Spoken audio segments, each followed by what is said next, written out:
Друзья, этого выпуска не должно было быть. Но я так воодушевился увиденным, что просто не смог не поделиться этим с вами. И сегодня речь пойдет о нашей вылазке в Чернобыльскую зону к небезызвестному объекту ЗРЛС «Туга». Просто нереально красиво. И уже тут, будучи, я решил записать данное видео и сделать все-таки выпуск, чтобы вы тоже вместе со мной разделили эти эмоции.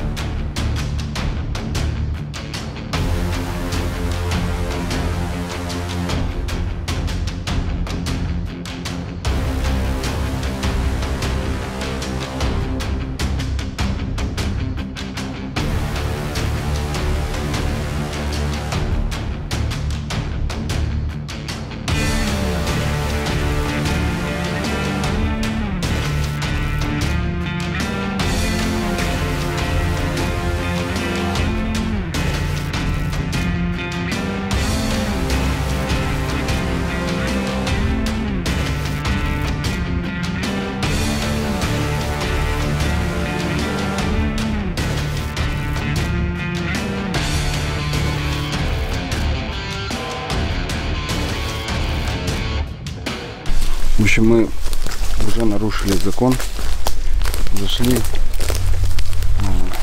сейчас время 6:30, мы с 5 утра уже находимся на территории. Единственное, что предупредил нас водитель, сентябрь месяц, очень агрессивные лоси, и они реально были случаи, убивали людей. Поэтому у нас есть фаеры. Скорее всего, с фаерами нас обнаружат, но, наверное, мы будем целыми. Вот, кстати, можно проверить яблоко на радиацию.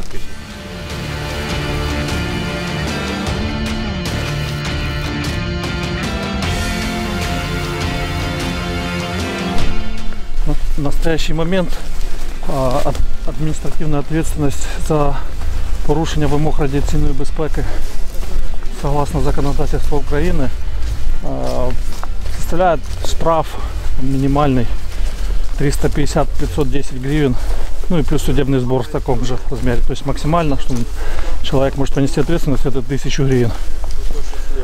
В настоящий момент идет поправка, законопроект номер 4156. Вот эту статью 46.1, еще называют сталкерской статьей, хотят криминализировать. Штраф до 17 тысяч гривен и уголовная ответственность 4 года наказания лишения свободы с условным отбыванием срока. Так что, по сути, до конца года, скорее всего, что этот законопроект примут. Уже его в первом чтении приняли, еще 2 чтения, потом на подпись президента. И, скорее всего, что это и есть закат сталкерства. Но очень маловероятно, что кто-то будет с такой мерой наказания возможной ходить в Чернобыльскую зону. Что мы, по сути, одни из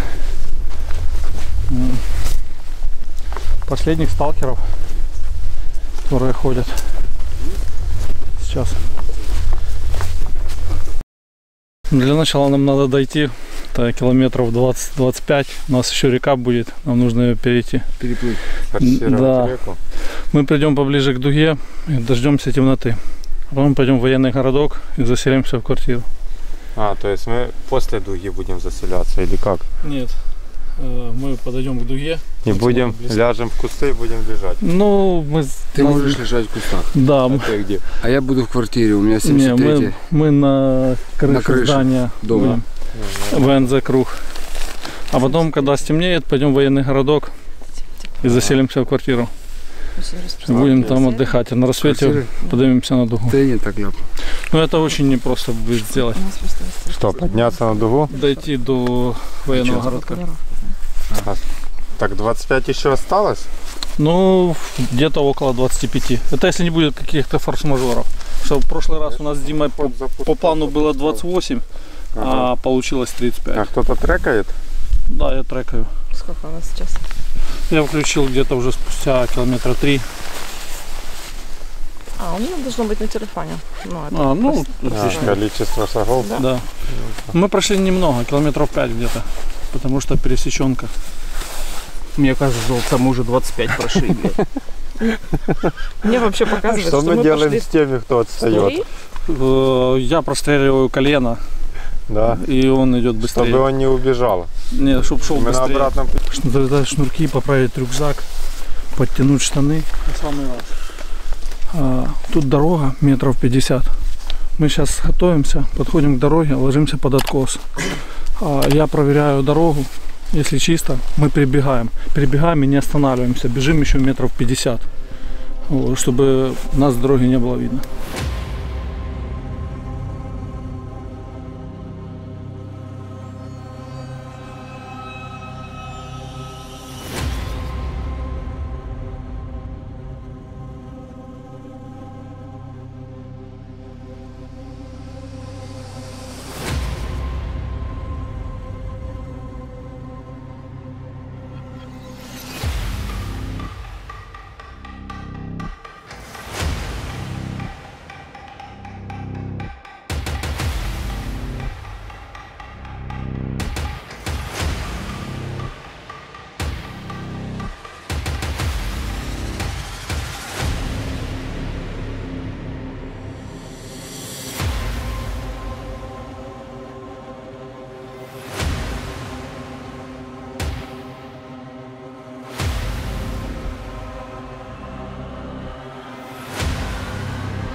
В общем, мы перебежали центральную дорогу на вес КПП.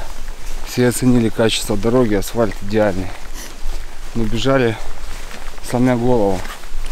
Я там запутался в лежачих деревьях и чуть не подломал себе ногу. Я, насколько знаю, несколько присутствующих Спилбергов засняли этот момент, поэтому смеяться будем дальше вместе.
Вот тут имеешь в виду между деревьями, да? Там, где пробел. Да. Подошли на расстояние 1,5 километра к дуге. Здесь, короче, вырубили полностью лес, вот этот участок. Но видно, что здесь все горело. И прикол в том, что, обрати внимание, какие здесь елочки насадили. Здесь вот, смотри. Насадились, думаешь? Это не специально посадили? Вот на протяжении, смотри какие маленькие, как прикольные. много. И у тебя под ногами, кстати, тоже. Сами насадились, видишь, они там Но они четко в этой канавке, то есть не сверху, ни нигде. А вот. Вы когда-нибудь видели динозавра вживую? Так вот, этот динозавр только техники, советской мощной техники, потому что дуга осталась одна на всей планете. И завтра мы будем на ней встречать рассвет. Ну, и я хотел бы добавить, это полет инженерной мысли в единственном экземпляре. Я лично мерял лазерным дальномером, было 140. Ты, наверное, стоял там на какой-то возвышенности? Я наверху стоял. И в землю мерил. Да, причем мерял с площадки. В общем, все как всегда в Советском Союзе. Говорят, что тут у нас самое все великое, А я думал, большое. у тебя рулетка Реально большая, ты 140 сам метров ее высота. Но все равно это круто.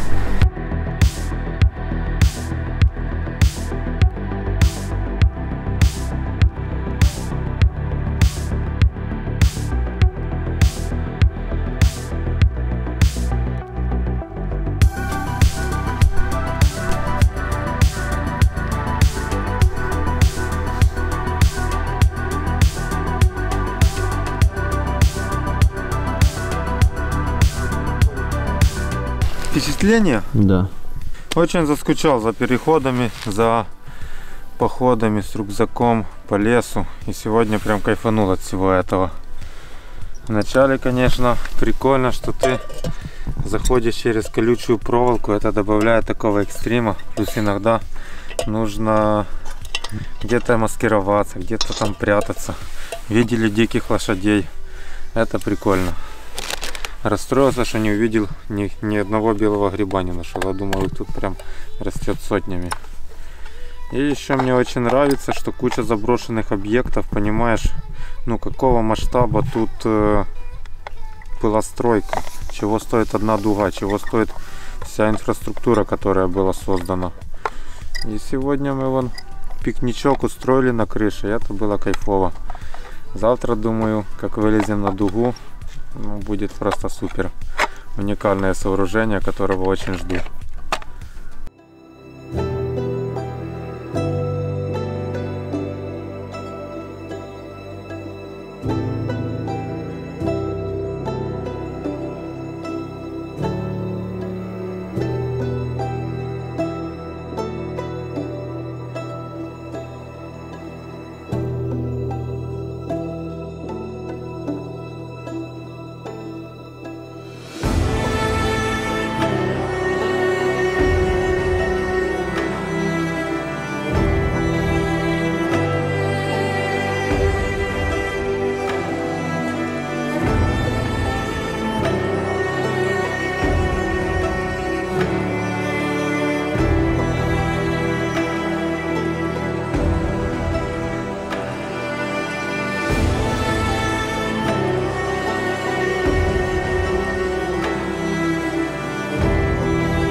Ну что, друзья, только что вылезли наверх дуги. Это 120 или 140 метров по вертикали. Просто невероятное сооружение. Там рассвет сзади. Сейчас пойду, тут вон есть такие кабинки, где вот пойду на одну с них, поснимаю оттуда. Должен быть вид сбоку. Тяжковато лезть, конечно, эту всю высоту, на руки чувствуется нагрузка, поэтому тренироваться никогда не поздно. Но просто невероятно и очень красиво. Шик. Зацените, высота 140, говорят, метров или 120. В общем, это 40-45 этажей. Это как 4 10-этажки. Видите, какие деревья внизу маленькие. Вроде конструкция надежная. Ну, прям немножко шатается. Чтобы она тут не упала тут на самом краю. Вот так вот. Тут конец дуги, малая дуга. Посмотрите, кстати, какие леса вокруг невероятные. Везде лес. И вот большая дуга на фоне рассвета. Шик, блин, реально шатается.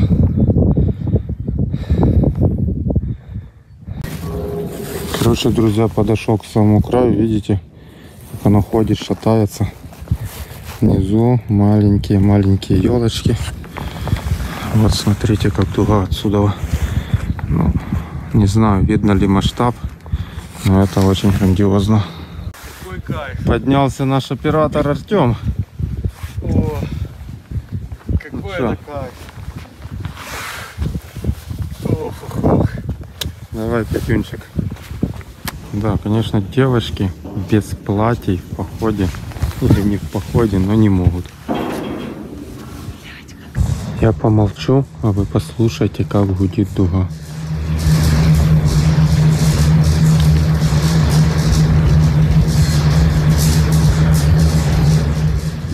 Такое чувство, будто это электричество, но это всего лишь ветер.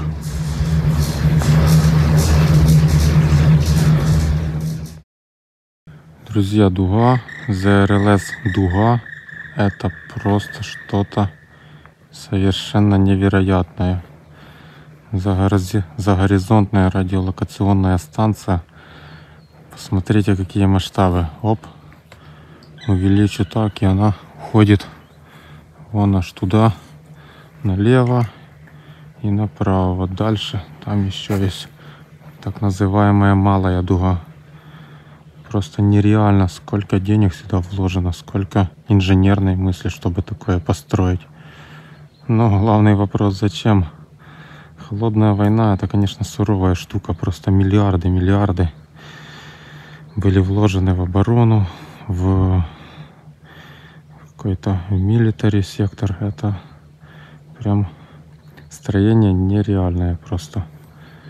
Я очень впечатлен. Чем-то напоминает супер сооружение древности. Только это уже не такой далекой древности. Так, когда лазили на дугу, рюкзаки мы оставили на ночку в лесу. Сейчас идем их забираем. Тут вот партизаны сидят, пилят видосы. А тут наши рюкзаки. Так, на дугу сходили, теперь нужно быстро свалить, пока еще не начался обход в поисках таких, как мы, сталкеров. У нас, конечно, 6 человек, такая толпа нормальная.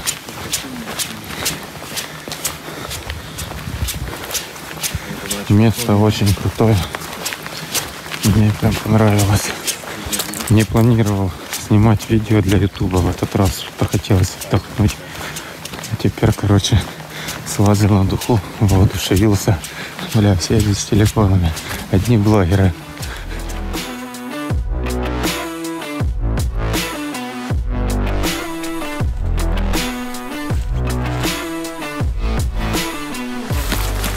Что хочу отметить, что регулярно мы ходим вообще без каких-либо троп. Просто по направлению. Потому что по дорогах, которые здесь есть, ходить стрёмно. Их пасут, их контролируют. А вот где-то по лесу, без троп, по буреломам, таких буреломов я, наверное, даже в горах не видел. Это можно. Практикуем. Вчера, например, прошли 32,5 километра или 35, ну там у кого как намерено. Вышли в 5 утра и примерно в 9 вечера только пришли к месту ночевки. Ну, конечно, там часа 2-3 у нас ушло на перерывы, на обеды, на еду, но все равно.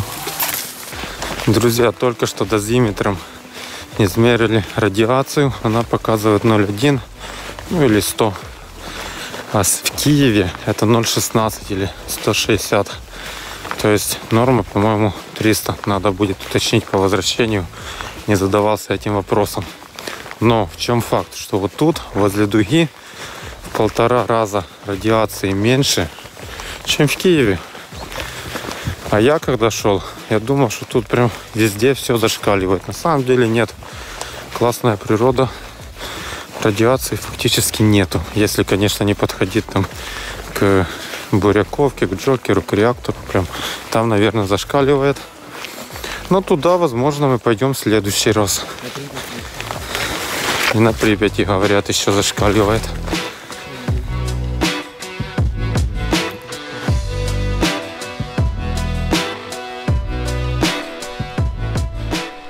Видели только что лошадей Пржевальского.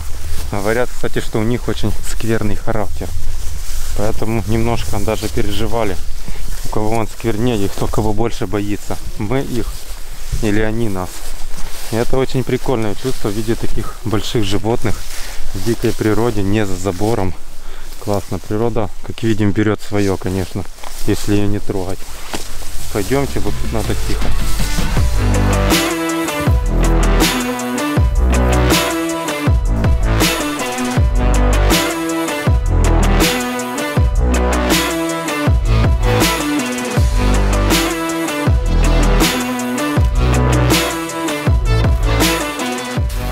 Пошли уже 9 километров. Ты ешь курицу, а мы туда сидим. Сели на привальчик в поле. И гуляш будем есть. Будем кушать. Гуляш? Да, производство надо говорить какое? Не надо говорить. Давай, говори. Сознание пропало, еще раз говорю, перед высотой, перед самой вершиной. То есть последнее мое вменяемое состояние разговора было на высоте около 8500. Когда спускался Мигма с Галайкой, и он дал мне Кока-Колу. Я с ним поговорил, и все. И потом я уже ничего не помню. Потом уже начались самолеты, которых я приземляю на вершине, взлетную полосу. Ты не помнишь или ты помнишь? Ну, я помню, что я самолет сажаю на взлетную полосу, а взлетная полоса уходит все время право-влево, потому что это перила, на которых я иду. Потом был какой-то злой чувак, который дергал вот так перила и пытался меня сбросить. Я думал, что я сейчас поднимусь и ввалю ему. Это в твоем подсознании было? Дима рассказывает о том, как он поднялся на вершину К2 Ну, то есть без кто-то ближе использования к тебе кислорода по пути вверх. Нет, Уже там на это в вершине твоем сознании кислород ему Да, там одели. никого не было. Ну, Сейчас там мы только вместе шага, в Чернобыле, наверное, а никого не Димон выпускает видосы Нет, о я восхождениях, не тоже регулярно делает это Это очень было круто. здорово. Скоро будет, что Тёма, А с скоро чем можно будет? сравнить проще? Третья часть об Эвересте. Ну, уже есть просто. АК-2. АК-2 будет ближе к осени. Когда я не занимаюсь этим вопросом. Раз пытался пробить. Бля, ну мне В интересно. общем, Ну да, ну как я подписывайтесь, знаю, тоже что такое хороший очень кофе. интересный канал.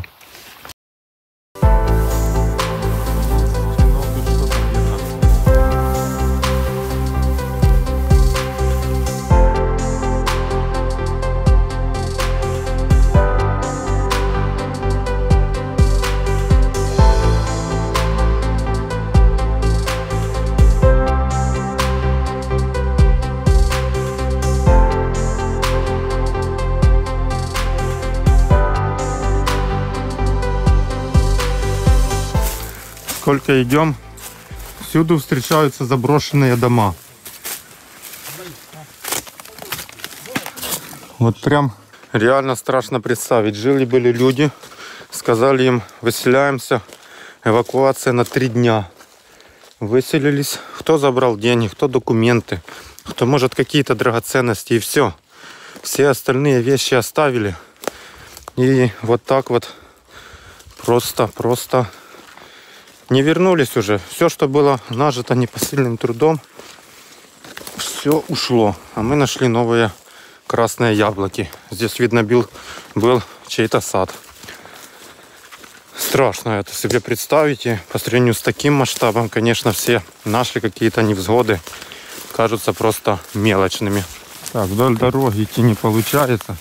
Мы вот фактически вышли на нее. Будем проверять свою удачу.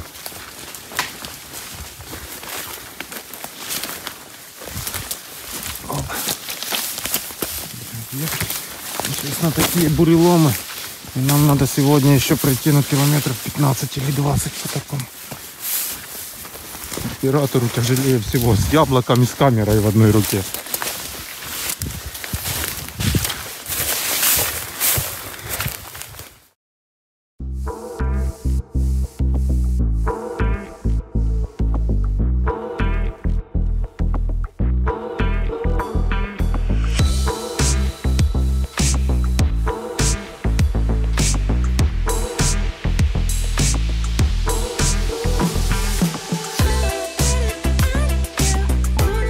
Сейчас мы отфильтруем воду, которую я набрал. Да, тут мусора, конечно. Пиявку я и сам мог вытащить. А мусор надо убрать и пить дальше. Очень хочется пить, потому что у нас в Кабанде есть неадекватные. Ты не вылил... Я... Тут смотри, видишь, он камыш плавает. Его надо как бы избавиться от него. Давай я наберу что. Ну что, мы набрали в болоте воду. И сейчас Туда. будем фильтровать из нее мусор. Пошла, родимая. Так она и по цвету белее, мне кажется. Тут получается дрожжи, сахар. Вот здесь вот. И, да, И мы делаем самогон. Витаминизируется сразу или градус набирается.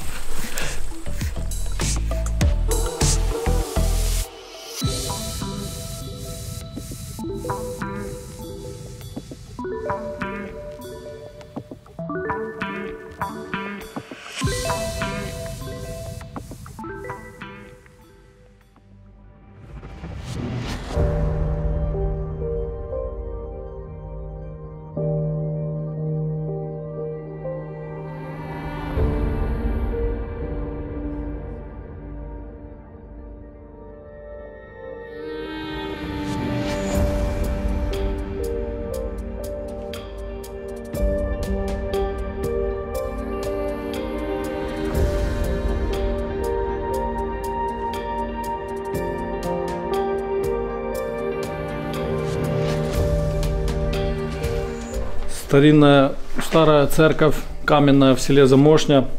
Последний раз здесь служба была весной 1986 года. Потом отсюда выселили людей с этого села, и церковь никто не посещал, не ремонтировал.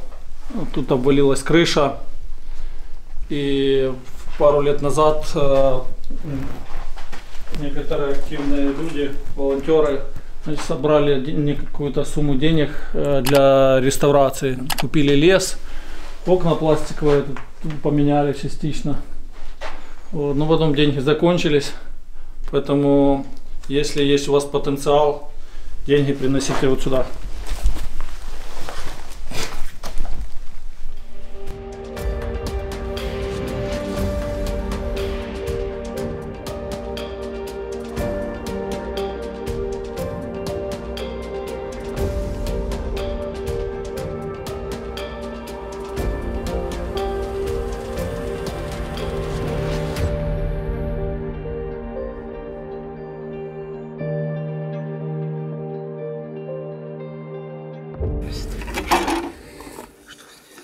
Не знаю. Опа. Это письмо, скорее всего. Почта. Это книга скарг и пропозиций. Если вам не понравилось посещение зоны, пишите свои Это, замечания. наверное, дежурство. График потому что дежурств. вот смотри, мусора сюда заезжали. Вот Бочковский, на Бочковский, машине, Бочковский, сюда Пилипенко, видишь? Это Может они написать 6 им сентября. привет? Сегодня тут расписывались. Вот несколько машина раз. сюда свернула. шестое 3 раза. Пилипенко, Машина вот Федорович, сюда Бочковский. повернула. Привет может им написать? Да, и можно ништяк какой-то оставить. Ну, аж сникерский есть. А? Есть что-то какое-то? Сейчас. Так тут. Не, туда не Подожди, подожди, дай я сниму, дай я сниму. Ну, Что? мы кинем им шоколадку за хорошее дежурство. График дежурств нашли, Чтобы да? нас не нашли. Пока еще не вышли. Так это взятка. Слышишь? Не, это благодарность. Согласна. Хорош, Димон. Почта, ребята, прямо в лесу. Если вы не заметили, то мы вышли уже из зоны отчуждения. Раньше тут была колючая проволока, но сейчас ее нету. И граница по факту проходит по берегу реки Уж. А о том, что вы входите в зону отчуждения, есть информационные плакаты, распечатанные на принтере формата А4. Можем пройти и ознакомиться. Вот один из информационных плакатов о том, что люди пересекают границу зоны отчуждения. Предупреждают о том, что это зона радиоактивного забруднения. А на тех столбах є інформація про статтю 46.1 «Порушення вимог радіаційної безпеки», о том, какая административная ответственность ждет людей, которые нарушают эту статью и находятся в зоне отчуждения, ну и какую они понесут ответственность. Вот такой у нас получился поход в зону. И пускай это не горы, но тут тоже есть свой Эверест. Это дуга. И так как целое лето я сидел дома и целыми днями работал за компьютером, то данная вылазка для меня стала как глоток свежего воздуха. Спасибо всем, кто был рядом. Вам, друзья, спасибо за просмотр и не забывайте подписаться на канал. Ну и если в горы, то с кулуар. До встречи.